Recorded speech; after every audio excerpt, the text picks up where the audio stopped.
Bienvenue ménagère, 29 avril, au milieu du printemps, des prémices d'été. Il fait encore frais cependant, et même si nous avons du beau temps, comme 15 degrés aujourd'hui, près de 60 Fahrenheit, une petite gelée est prévue pour ce soir. Donc dans cette vidéo, nous allons regarder des choses comme quelques pommes de terre qui pointent le bout de leur nez, et après ce tournage, je vais aller les couvrir. C'est le genre de choses que l'on fait au printemps. Soyez vigilants, surtout avec les plantes sensibles au gel. Je débute ici près des planches d'essai avec ou sans bêchage, car la vidéo porte sur le non-bêchage. Ici, tout est cultivé sans bêchage, avec du compost empaillé sur les planches et des copeaux de bois dans la plupart des allées. Et juste ici, il y a une planche que je bêche en fait. Mais j'utilise la même quantité de compost et cultive les mêmes plantes, et c'est fascinant. On me demande pourquoi je continue. C'est la 17e année consécutive que je réalise cet essai, déjà fait dans mon ancien jardin. On voit une nette différence, mais chaque année varie. Cette année, par exemple, les oignons sont bien plus vigoureux sur la planche non bêchée. Et je veux vous montrer maintenant quelques problèmes que je rencontre. Ce n'est pas toujours que tout fonctionne ici, et c'est l'une des façons dont j'apprends. Et ensuite, je peux partager ces connaissances. Et ici, j'ai eu un problème principalement lié à la sécheresse, je pense, et dans une certaine mesure à la toile de protection. C'est le petit jardin dont nous faisons des vidéos de temps en temps, tous les quelques mois. Et ceci est une planche de carottes, sauf que ce n'est pas une planche de carottes. Vous pouvez voir qu'il y a une là et une là, une, deux là. C'est presque certainement à cause de la sécheresse, celle-ci. Je les ai montrées le 31 mars. Mais la toison dessus, c'est une toison assez épaisse, un peu plus épaisse que ma légère en fait.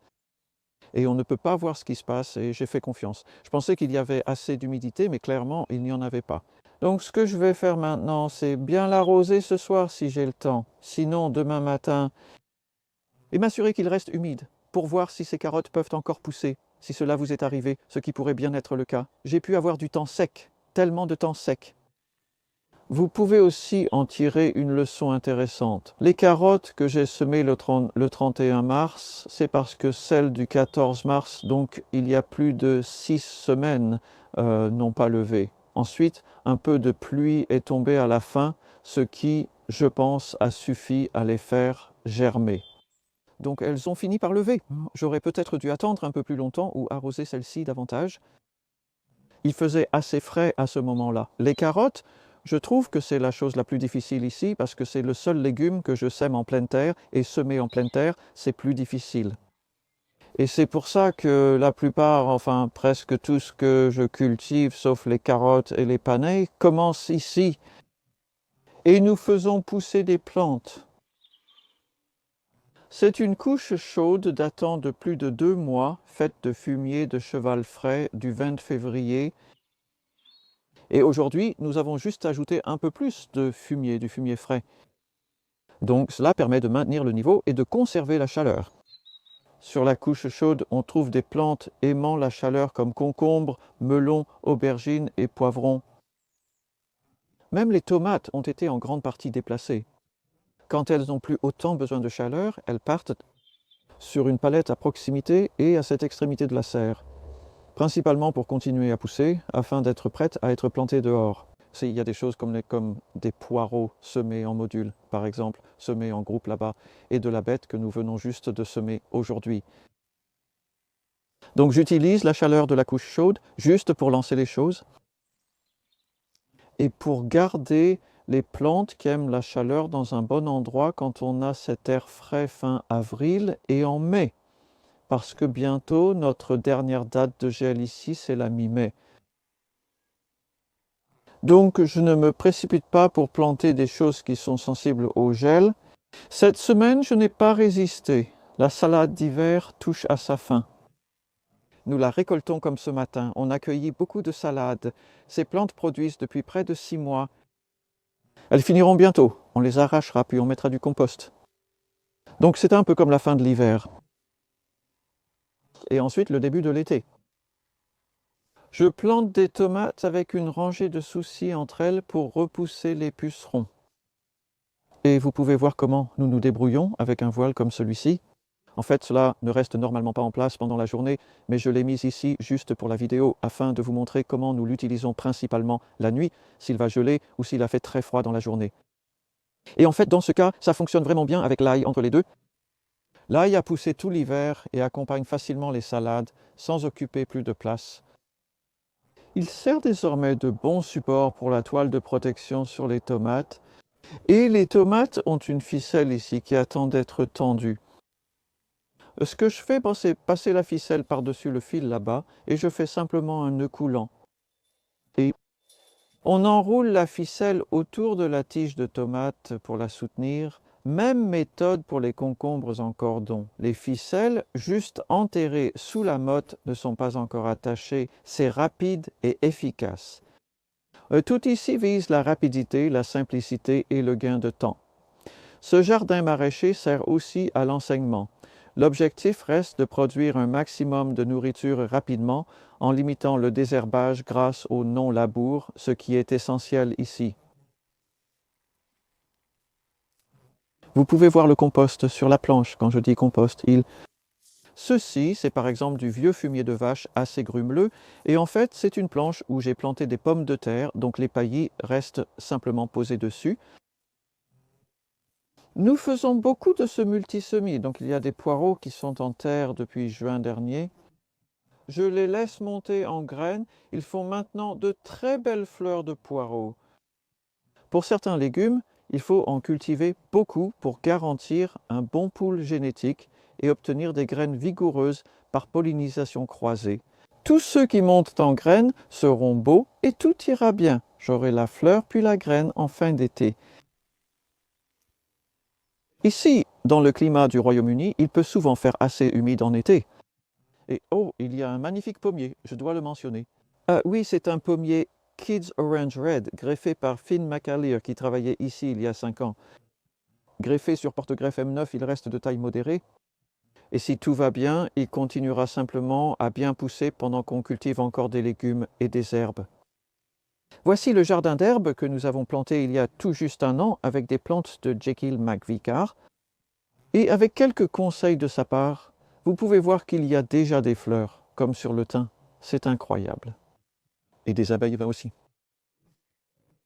Un jardin d'aromatiques est très utile aux insectes. Les abeilles ne fleurissent pas, mais aiment l'estragon français. En ce moment, on mange surtout celle-ci, probablement plus que toutes les autres herbes. Elle est tellement savoureuse avec beaucoup de plats, des plats différents. Ici, une nouvelle parcelle de terrain. Il y a à peine 1 an, un peu plus d'1 an, ça ressemblait à ce que vous voyez là-bas. Donc une prairie avec beaucoup de pissenlits et de boutons d'or et des herbes vigoureuses et du liseron. Maintenant, c'est bien plus propre.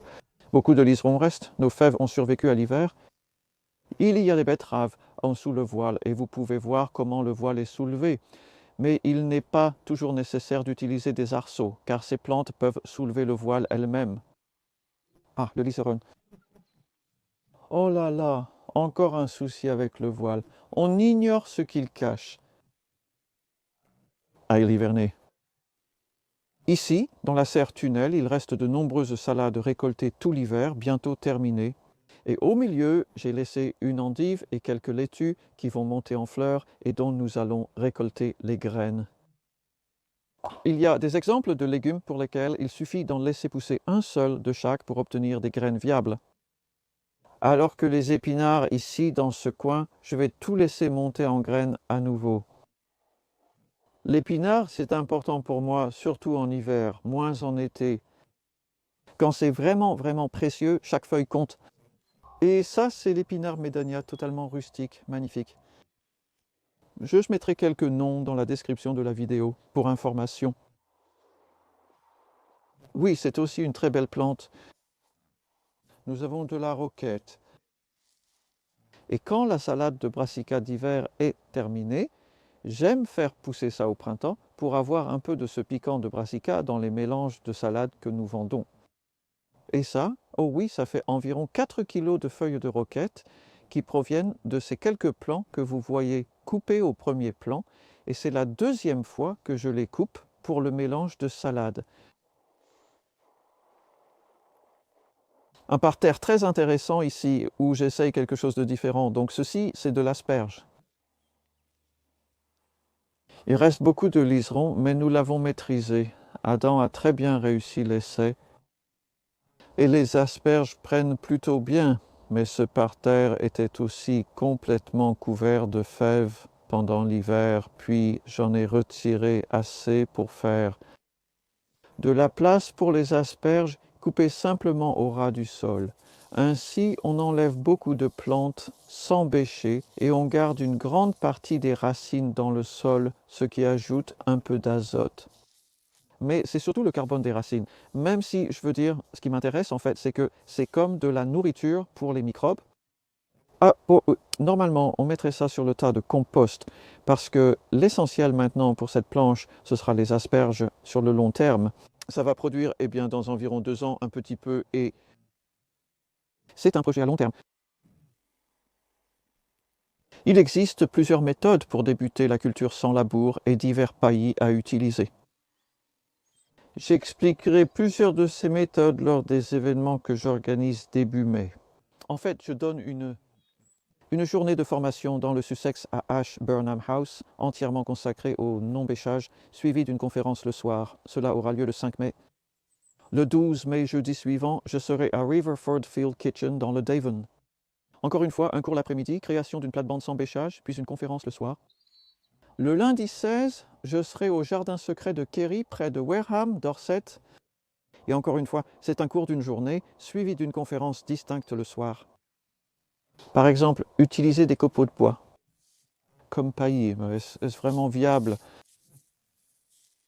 Ça a plutôt l'air bien. Et pourtant, il y a aussi beaucoup de bois ici. Nous avons recouvert toute cette zone avec de vieux copeaux de bois en mars dernier. Il y a 1 an, nous avons mis du polyéthylène noir pour voir s'il contrôlerait le liseron. Il est maintenant bien plus faible. Nous verrons cette année ce qui arrive avec les pommes de terre. Maintenant, on les cultive et la plupart des racines poussent sous le bois. Si vous avez trop de bois dans la zone d'enracinement, vous aurez des feuilles jaunes et des plantes faibles.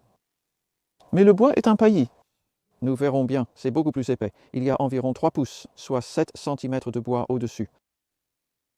Et on peut utiliser un peu de bois pour couvrir les feuilles s'il va geler, c'est une autre possibilité. Ici aussi, en fait, nous avons planté des pommes de terre. Nouvelle zone lancée en janvier, compost sur l'herbe et les mauvaises herbes, puis bâche noire uniquement pour l'été. Et ce sont ces trous de pommes de terre qui ont été plantés cette semaine. Et tout cela sera pour les courges d'hiver. Je veux cultiver beaucoup de nourriture pour l'hiver. Nous cultivons aussi beaucoup de nourriture pour les insectes, comme ces pissenlits. De loin, je suis en fait assez content de voir ça de plus près. Il reste beaucoup de fleurs, mais regarde toutes ces graines. Beaucoup s'envolent dans le jardin. Ce n'est pas idéal, mais c'est super.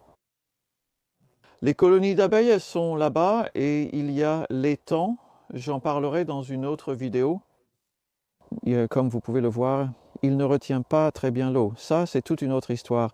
Ici, je me concentre sur les légumes. Et un autre problème que nous avons eu, c'est que ce parterre n'a pas été bon. Regardez les espaces. En gros, c'est à cause du vert fil de fer. Adam est venu ici pour faire le liseron, croyez-le ou non. C'était il y a environ 2 semaines. Voilà à quel point le liseron a repoussé en si peu de temps. Il a remarqué que de nombreux oignons étaient mangés par des vers fils de fer sur les racines. Et c'est ce que sont ces pommes de terre. Ce sont en quelque sorte des leurres ou des pièges où les vers fils de fer vont s'introduire. Nous en avons attrapé quelques-uns, mais nous manquons de temps pour continuer.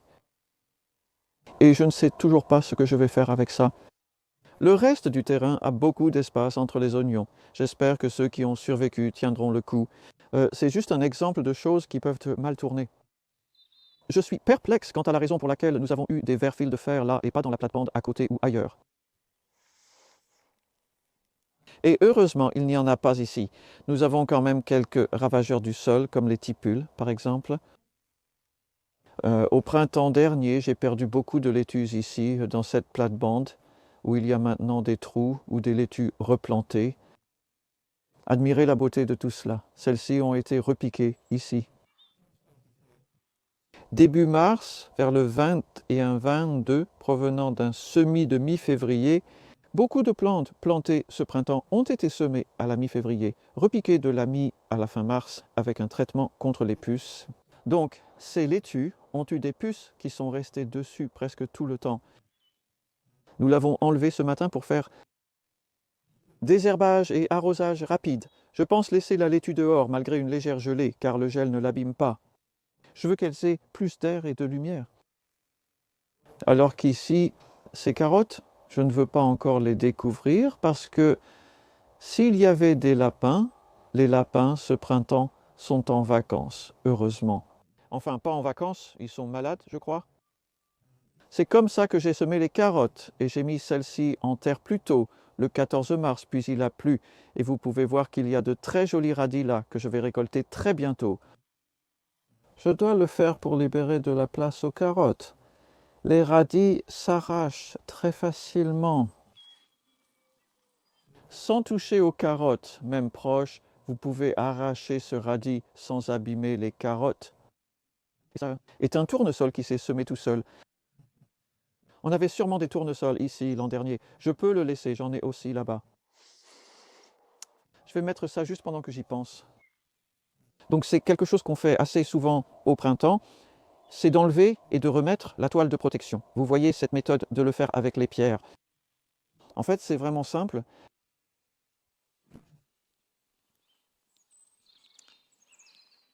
Il se passe tellement de choses ici. Je ne détaillerai pas chaque lit, mais dirai seulement deux choses sur les pois. Nous avons ici deux variétés de pois grimpants, et ils deviendraient très grands si on ne les cueillait pas. Mais ceux-ci, on cueille les pousses de pois, ce qui veut dire qu'on enlève le sommet de la plante, comme ça, et ça, c'est pour mettre dans le mélange de salade. Et ce lit de pois-là, c'est pour les gousses.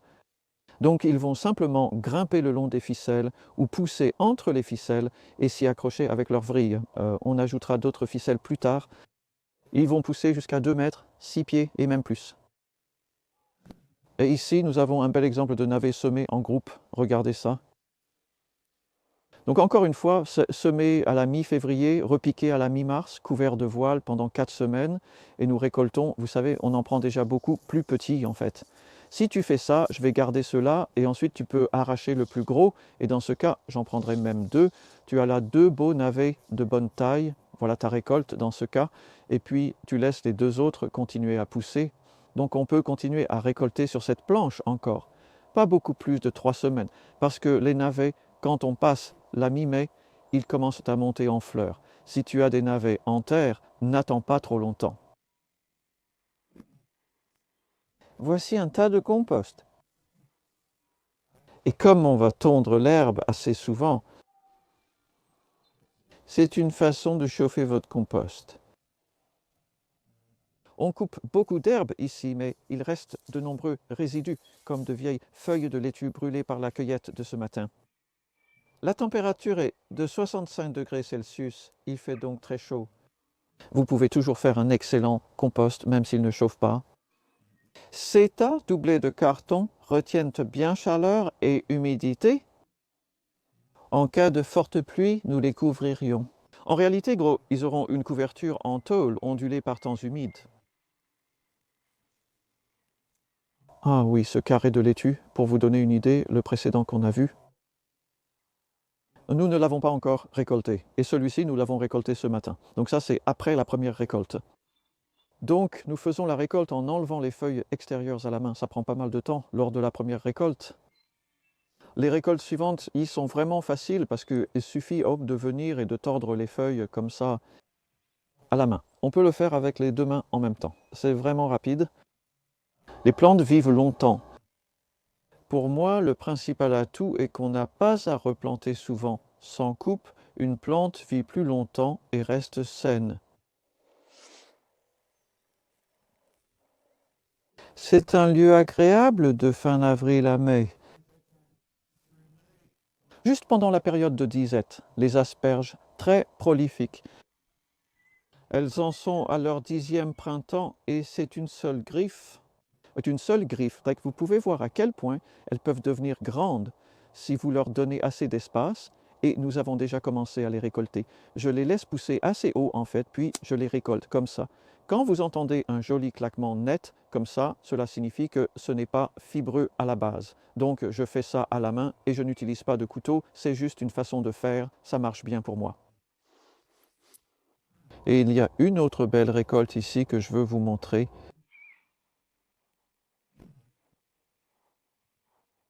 C'est le chou-fleur. C'est incroyable comme ceux-ci sont soudainement apparus ces derniers jours seulement. Vous les observez des mois en vous demandant quand. Et puis les voilà. Je garde une feuille comme ça au-dessus. Ça protège juste du soleil. Ceux-ci sont pour la récolte de dimanche. Nous allons organiser un déjeuner ici pour une journée de formation. Et tous les légumes du jardin ajoutent saveur et une belle touche. Ces choux-fleurs ont été semés fin août dernier et transplantés ici fin septembre. Donc ils sont en terre depuis, ils ont été semés il y a 8 mois. Et c'est un projet de longue haleine. Bon, je vais passer par ici. Ce sont d'autres oignons semés en groupe qui se portent mieux que ceux là-haut. Et ici, je fais une petite expérience sans rotation des cultures. Il y a 2 rangées de pommes de terre qui poussent au même endroit où elles sont depuis 8 ans. Donc c'est la 8e année que je cultive des pommes de terre dans ce même carré. Et c'est la 8e année que je cultive des fèves au même endroit, ici. Je suis juste curieux de la rotation et de son utilité réelle. En gardant un sol sain, la méthode sans labour fait vraiment la différence. Aussi, des choses comme l'association de cultures et les prétendues règles. J'aime bien, beaucoup ont entendu que le fenouil n'est pas un bon compagnon pour les autres plantes. Je trouve que ça marche vraiment bien en fait. Et la raison pour laquelle je l'ai fait ici avec du fenouil et du chou rave, c'est qu'ils arrivent tous les deux à maturité à peu près en même temps. Donc ces deux-là voudront fleurir d'ici la fin juin. C'est pour une récolte début juin de fenouil et de chou rave. Je le vois dans un mois environ. Nous avançons bien ici.